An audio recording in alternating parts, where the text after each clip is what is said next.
Tu travailleras à la sueur de ton front. Tu éprouveras les douleurs de l'enfantement.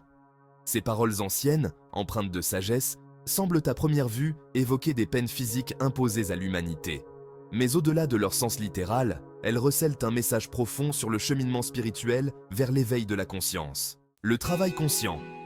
Tu travailleras à la sueur de ton front n'est pas seulement une référence au labeur physique pour subvenir à nos besoins matériels.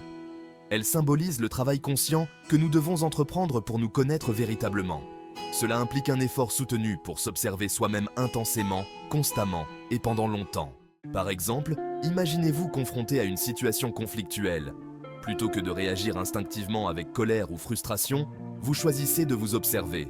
Vous notez les tensions dans votre corps, les pensées qui traversent votre esprit, les émotions qui émergent.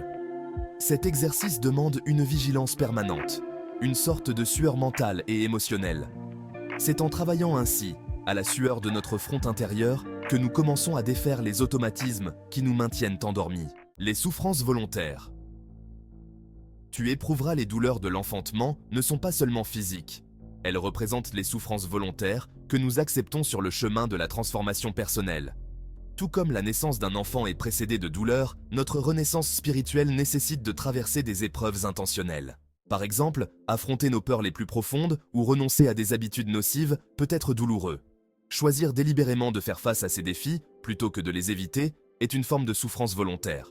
En acceptant cette douleur comme un moyen de grandir, nous utilisons les douleurs de l'enfantement pour nous rappeler de nous-mêmes et ne plus nous oublier. Ainsi, un véritable étudiant en spiritualité ne travaille pas uniquement avec le bien et l'agréable. Il embrasse également le mal et le désagréable, reconnaissant que chaque expérience, positive ou négative, est une opportunité d'apprentissage et d'éveil. Alors, êtes-vous prêt à entreprendre ce voyage exigeant, mais profondément transformateur? Le chemin du travail conscient et des souffrances volontaires n'est pas facile, mais il mène à une vie riche de sens et d'authenticité. En acceptant de travailler à la sueur de votre front et d'éprouver les douleurs de l'enfantement, vous ouvrez la porte à une conscience éveillée et à la réalisation de votre véritable potentiel. Le choix vous appartient. Restez dans le confort illusoire du sommeil ou embrassez pleinement l'aventure de l'éveil. Aka.